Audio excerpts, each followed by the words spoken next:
और उनका सम्मानित करने के लिए मैं बुलाया हूँ। और क्षमा चाहूंगा कि मैं मंच पर पहले से ही हमारे बहुत कम समय है, उनको नहीं ला पाया, इसके लिए मैं क्षमा चाहता हूँ। लेकिन हमारा काम है कि हम गुरुजनों का सम्मान करें।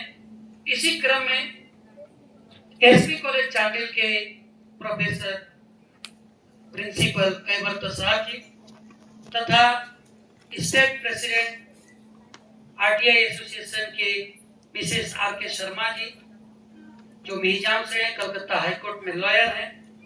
हमारे धनबाद से आरटीआई कार्यकर्ता, जुझारू कार्यकर्ता श्री छेदी कुमार जी, हमारे वाइस प्रेसिडेंट आरटीआई कार्यकर्ता संघ के श्रीमती पूर्वी घोष जी, हमारे आरटीआई कार्यकर्ता संघ के श्री मुश्ताक अहमद जी, हमारे एकदम जवान हैं, उम्र भले जो हो, फौजी हैं श्री सत्येंद्र सिंह जी।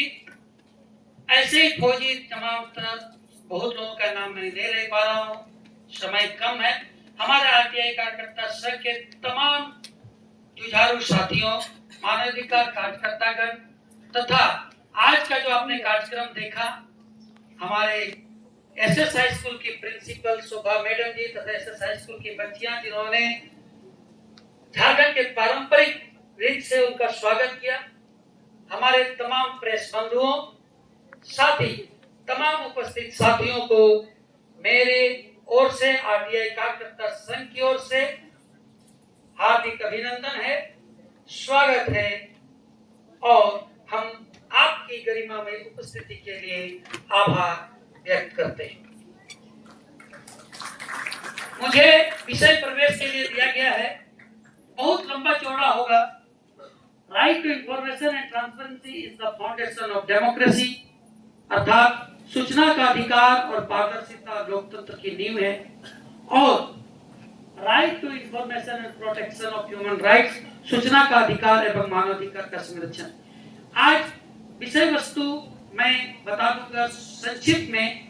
मेरा जो ये विषय वस्तु है, फाइल के साथ हमने दिया है, जो करीबन 7 पेज का है। उतना ज्यादा पढ़ना अभी संभव नहीं है। इस विषय को रखने का उद्देश्य यह है कि राइट टू नॉलेज मतलब हमें जानने का अधिकार है। एक जो छिपाने की परंपरा है, चाहे हम लोग अक्सर देखते हैं कि प्रशासनिक पदाधिकारी जो सूचना मांगी जाती है, या तो वो छिपाने का कोशिश करते हैं या तो ऐसी सूचना देते हैं, भ्रम में डाल देते हैं, स्पष्ट सूचना नहीं देते हैं। क्योंकि वो जो लॉ है, अगर हम इस लॉ को जाने तो उनके ऊपर हम ये दबाव डाल सकते हैं। देखिए, जन सूचना अधिकार प्रत्येक व्यक्ति के सूचना का अधिकार है, आम जनता का अधिकार है। जैसे मेरा और आपका, इनका नहीं, प्रशासनिक पदाधिकारी का नहीं, सबका अधिकार है। और इस सबको अधिकार पाने का सबको अधिकार है। मैं बता दूं, आज जो मंच हम हमारे सामने बैठे हैं, मैक्सिमम पटमदा, चांडिल, मुसाबनी ग्रामीण क्षेत्रों से हैं, क्योंकि हमारी ये कोशिश है कि ग्रामीण क्षेत्र का हर जनता राइट टू इंफॉर्मेशन के बारे में जाने, ह्यूमन राइट्स, अपने मानव अधिकार के बारे में जाने। देखिए, सुप्रीम कोर्ट ने कहा है, सुप्रीम कोर्ट ने कहा है कि transparency is a law, secrecy is an action.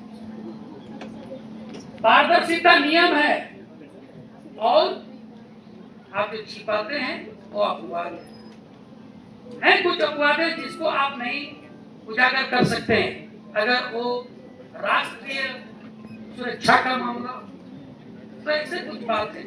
लेकिन बाद बाकी अगर कोई भी चीज है जो आपसे जुड़ी हुई है, आप नहीं छुपा सकते। ये सुप्रीम कोर्ट का वर्डिक्ट है। लेकिन इस वर्डिक्ट को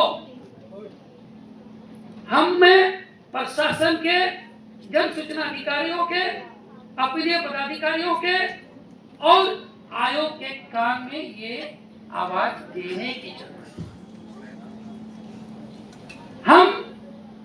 आरटीआई कार्यकर्ता हैं जो ये आवाज देते हैं कि कागजों में छुपे सच को उजागर कर दो, कागजों में छुपे सच को उजागर कर दो, अंधेरों में जमी खामोशी को बाहर कर दो, अंधेरों में जमी खामोशी को बाहर कर दो।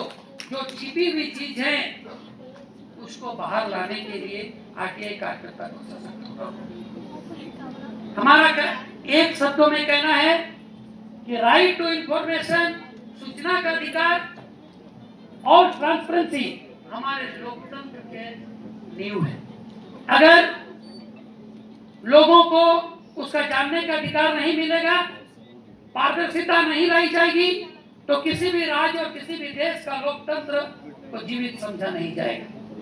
किसी भी देश का लोकतंत्र तभी जीवित रहेगा जब उस वहां के लोगों की जनता को प्रशासन का हर योजना के बारे में जानकारी, आपका 1 रुपया किस मद में वो खर्चा करता है, इसकी जानकारी जब जनता को पूरा मिलेगा तो आप सोचिए उस देश का लोकतंत्र का नींव बहुत मजबूत है। और जहां आपको सूचना छिपाई जाएगी और जो लोग भी सूचना को छिपा रहे हैं, चाहे हम हो चाहे प्रशासनिक पदाधिकारी हो, जो भी, इसका मतलब है कि वो लोग आगामी हमारे देश के लोकतंत्र के लिए खतरा है और हमारे देश के लोकतंत्र को वो समाप्त करना चाहता है।